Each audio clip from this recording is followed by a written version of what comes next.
चलिए सीधे छठी शताब्दी ईसा पूर्व के भारत में चलते हैं। एक ऐसा दौर जब बड़े बड़े साम्राज्य बन और बिगड़ रहे थे। प्राचीन वैदिक अनुष्ठानों से आगे बढ़कर सत्य की तलाश बिल्कुल जोरों पर थी। आज हम इन ऐतिहासिक स्रोतों के जरिए उस दौर के दो सबसे महान आध्यात्मिक क्रांतिकारियों के आश्चर्यजनक संगम को समझेंगे। ये एक ऐसी कहानी है जिसने मानव इतिहास की दिशा ही बदल दी। जरा सोचिए, क्या हो अगर इतिहास के दो सबसे बड़े आध्यात्मिक क्रांतिकारी बिल्कुल एक ही समय और एक ही मिट्टी पर मौजूद हों। ये कोई कल्पना नहीं, बल्कि एक ऐसा हैरत अंगेज ऐतिहासिक संयोग है जिसने पूर्वी दर्शन को हमेशा के लिए बदलकर रख दिया। एक ही युग, वही गंगा के मैदान, वही लोग और जागृति की बिल्कुल वही हवा। ये सिर्फ इतिहास का पन्ना नहीं है, बल्कि चेतना के विकास का सबसे दिलचस्प अध्याय है।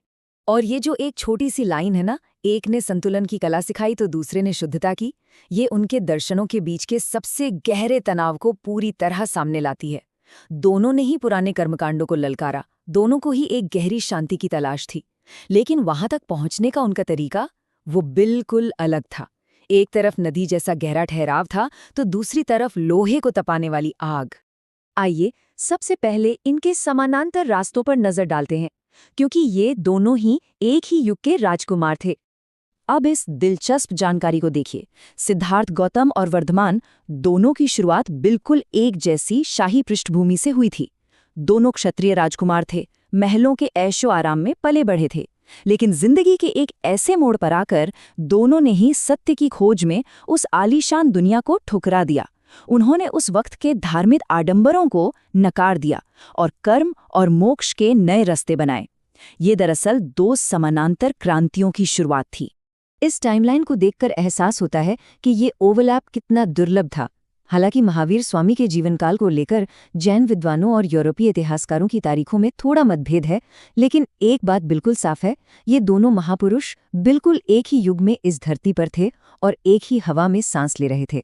तो अब यहाँ से एक बड़ा मोड़ आता है, मध्यम मार्ग और घोर तपस्या के बीच का चुनाव। इस छवि को देखिए। जैन परंपरा महावीर के कठोर तपस्या, नग्नता और पूर्ण अहिंसा के मार्ग पर पूरा जोर देती है। एक ऐसा रास्ता जहां हर शारीरिक सुख को जीतना होता है।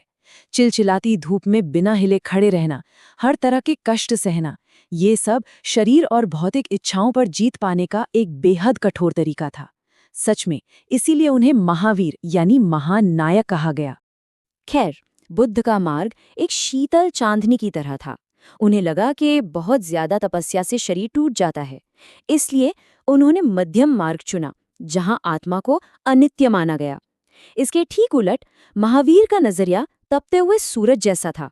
उन्होंने रेजर की धार यानी क्षुरधार पर चलने का विकल्प चुना, जहां आत्मा शाश्वत है और शारीरिक तप से उसको शुद्ध करना ही सबसे बड़ा लक्ष्य है।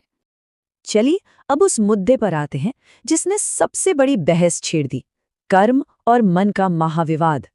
जरा ठहरिए और सोचिए, सबसे बुरा क्या है? शारीरिक रूप से किसी को चोट पहुंचाना या मन में उस चोट का इरादा रखना? ये साधारण सा दिखने वाला सवाल उस दौर की सबसे बड़ी दार्शनिक बहस का कुरुक्षेत्र बन गया और इसी पर जैन और बौद्ध अनुयायियों के बीच तीखे वैचारिक युद्ध लड़े गए। यहाँ दोनों के विचार बिल्कुल आमने सामने थे। जैन दर्शन मानता था कि पाप या गलत काम का सबसे बड़ा कारण शरीर है। इसे उन्होंने शरीर का दंड कहा और यही सबसे ज्यादा निंदनीय था। पर बुद्ध का तर्क इसके बिल्कुल उलट था। उनका कहना था कि कोई भी शारीरिक काम बिना मानसिक इरादे के तो हो ही नहीं सकता, इसलिए मन ही सभी कर्मों की जड़ है। उपाली सुत्त का ये किस्सा इस बहस को बहुत ही रोचक बना देता है। एक ऐसी स्थिति की कल्पना कीजिए, एक बीमार तपस्वी है, प्यास से तड़प रहा है, पर अपने कठोर व्रत की वजह से वो पानी नहीं पीता। शरीर से तो वो संयम में है, पर उसका मन उस ठंडे पानी के लिए बुरी तरह तरस रहा है। बुद्ध पूछते हैं, अगर वो इसी हालत में प्राण त्याग दे तो उसका पुनर्जन्म कहाँ होगा? तार्किक रूप से जैन अनुयायियों को भी मानना पड़ा कि मन की इस तीव्र आसक्ति के कारण वो मन से बंधे देवों के रूप में जन्म लेगा। तो बुद्ध ने यहाँ साबित कर दिया कि शारीरिक त्याग से ज्यादा मानसिक आसक्ति हमारा भविष्य तय करती है। और ये वैचारिक टकराव अपनी चरम पर था। बौद्ध ग्रंथों की माने तो ज्ञान और विश्वास पर चल रही एक बहस के दौरान चित्त नाम के एक साधारण बौद्ध अनुयायी ने एक जबरदस्त तार्किक जाल बुना। उसने महावीर को एक ऐसे मोड़ पर ला खड़ा किया जहां उन्हें बौद्ध तर्कों के सामने असहज होना पड़ा और वे झुंझला उठे। देखिए, ये सिर्फ एक किस्सा नहीं है, ये दिखाता है कि कैसे उस वक्त अनुयायी बौद्धिक स्तर पर एक दूसरे को लगातार चुनौती दे रहे थे। इस बौद्धिक युद्ध का सबसे नाटकीय पल तब आया जब महावीर के सबसे प्रमुख शिष्य उपाली बुद्ध को बहस में हराने निकल पड़े। उपाली पूरे आत्मविश्वास में थे, लेकिन बुद्ध के शांत ज्ञान और मानसिक कार्य के तर्कों ने उन्हें इतना प्रभावित किया कि वो उसी वक्त बौद्ध बन गए। उपाली का ये धर्म परिवर्तन कोई छोटी मोटी घटना नहीं थी, इसने उस समय के पूरे तपस्वी समुदाय में एक भूचाल ला दिया।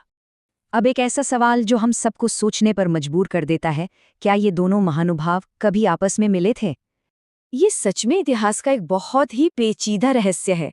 स्रोत बताते हैं कि वे दोनों बिल्कुल एक ही समय में एक ही गांव में थे। कहानियां तो यहाँ तक हैं कि एक बार दोनों एक ही सराय में रुके थे, आधी जगह बुद्ध के पास और आधी महावीर के पास, बस चंद कदमों की दूरी।